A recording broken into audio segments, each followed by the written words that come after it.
Salut la team, j'espère que vous allez bien. On se retrouve aujourd'hui pour une vidéo Plan With Me au mois d'octobre. Mais avant de commencer cette vidéo, je voulais te parler de ce carnet. Ce nouveau carnet dont je viens de faire l'acquisition, qui est un carnet de la marque Dengbat, qui est une marque issue d'une petite entreprise familiale au Liban. C'est un carnet qui est de format A5 avec des pages à pointillés, comme tu peux le voir, très similaire au carnet Leuchtturm. Il ne dispose que de 192 pages. En revanche, ces pages sont très épaisses puisqu'elles font au niveau du grammage 100.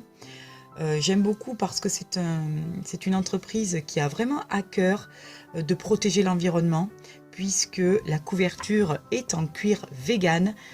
Tout comme les Leuchtturm, il possède une petite poche extensible à la fin, joliment décorée avec un petit écosystème. Il possède également des pages de clés, d'index et un porte-stylo. Ça, j'ai beaucoup apprécié qu'on ne soit pas obligé d'en acheter un indépendant.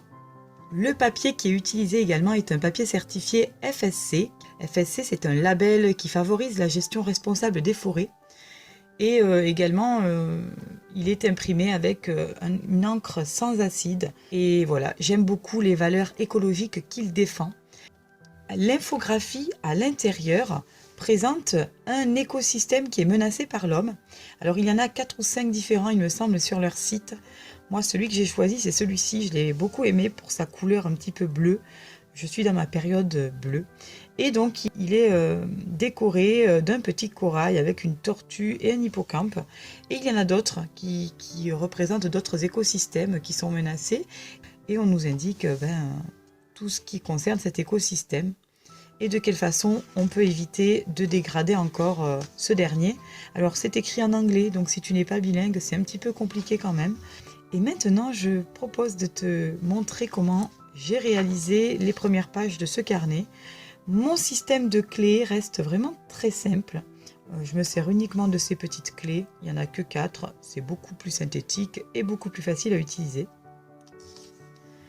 Ensuite, j'ai un index qui fait donc 2 pages. Et ensuite, tu as mon futurlog dont je me suis largement inspirée d'une personne que je suis sur Instagram et que j'adore, qui est Virginie, du compte Dreamer French Lover ou quelque chose de ce style. Je te le noterai ici. Voilà, donc ce futurlog est assez simple là du coup. Et voici donc la présentation du mois d'octobre. Alors je suis désolée, j'avais tout filmé lorsque j'ai construit mes pages, mais malheureusement mon petit bébé a fait tomber mon ordinateur qui s'est mis à fumer. Et je t'épargne la fin dramatique de mon ordinateur. Voilà, tu l'auras compris, je n'ai plus d'ordinateur. Donc tu vas devoir te contenter de ma présentation déjà toute prête. Donc pour le mois d'octobre, j'ai décidé de me baser sur la thématique d'Halloween, je pense que tu l'as bien remarqué. Pour celles et ceux qui souhaitent réaliser ce type de doodle, je mettrai sur mon compte Instagram, que je noterai en barre d'informations, des tutoriels pour arriver à dessiner chaque petit doodle. Voilà pour également mon Monthly Log. Alors j'ai pas mis beaucoup de couleurs parce que je trouve que l'orange que j'ai utilisé est déjà très peps. Donc c'est vraiment inutile de rajouter de la couleur, je trouve, dans ce mois d'octobre. Voilà comment j'ai procédé. J'ai fait également des petits doodles, toujours ma to-do list sur le côté droit. Et enfin, sous forme de calendrier, on a une vision globale du mois.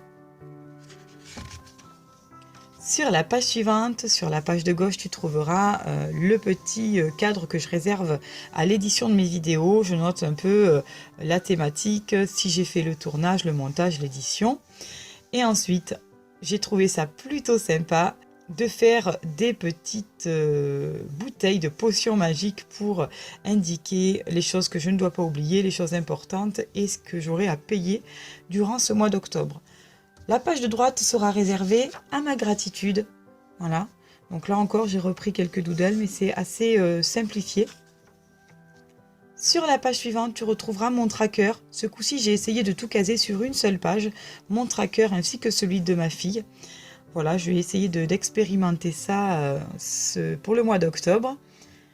Sur la page de droite, j'intègre cette nouvelle page que j'ai appelée psychologie positive, où j'ai décidé de chaque jour noter quelque chose de hyper positif qui m'est arrivé dans ma journée et de ne retenir que ce joli moment.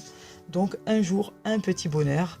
Voilà, je trouve que l'idée est très sympa et ça permet aussi d'aller dans la continuité de ma vidéo, mes 9 conseils pour atteindre un jour le bonheur. Je pense que voilà, ça fait partie des choses positives dont il faut se souvenir et qui contribuent à nous faire sentir plus heureux. Ensuite, je vous l'avais montré sur Instagram, cette page a été un véritable carnage. Je me suis absentée 10 secondes et mon bébé a pris un feutre et a gribouillé une page de mon bullet journal. Alors sur Instagram, vous êtes nombreux et nombreuses à avoir trouvé ça très sympa et même à m'avoir suggéré de faire une page Bugeot participatif. J'ai trouvé l'idée hyper sympa et du coup, même si j'avais arraché une des pages toutes gribouillées, j'ai décidé de conserver une page vierge sur laquelle je suis venue demander à mes 2 filles aînées de venir faire des petits dessins sur la thématique d'Halloween et mon bébé, lui, a dessiné sur la page de droite Halloween vu par les enfants. Voilà, ça me fera un joli petit souvenir dans mon bullet journal. Et ensuite, on arrive à mes weekly. Alors, j'ai fait simplement les 2 premières semaines pour vous montrer. J'avais hâte de reprendre un carnet juste pour faire ce type de présentation sous forme de Dirt Dough. Voilà, donc ça, j'aime beaucoup. J'ai repris le calendrier parce qu'il me permet de savoir exactement où on en est dans le mois, avec mes petits buts de la semaine. Et puis ici, je viendrai noter à l'aide de petites puces toutes les tâches que j'aurai à réaliser quotidiennement.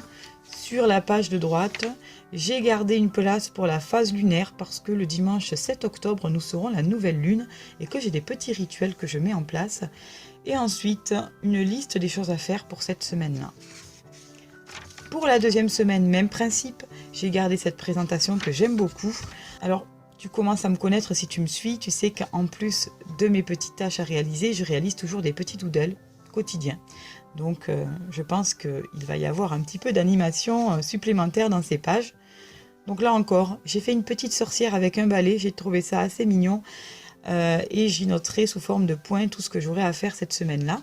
Et sur le côté, je n'ai pas encore déterminé ce que je viendrai faire. Mais voilà comment concrètement se présenteront mes weekly du mois d'octobre. Voilà, j'espère que cette petite vidéo t'aura plu. Je te fais un gros bisou, je te mettrai tous les liens nécessaires en barre d'infos pour que tu puisses avoir plus d'informations sur ce magnifique carnet écologique et respectueux de l'environnement. Et également sur mon compte Instagram où je publie assez régulièrement des petits doodles, mes pages quotidiennes. Voilà, donc tu pourras trouver tout ça en barre d'infos. Je te fais un gros bisou et je te dis à très bientôt pour une nouvelle vidéo. Bye bye!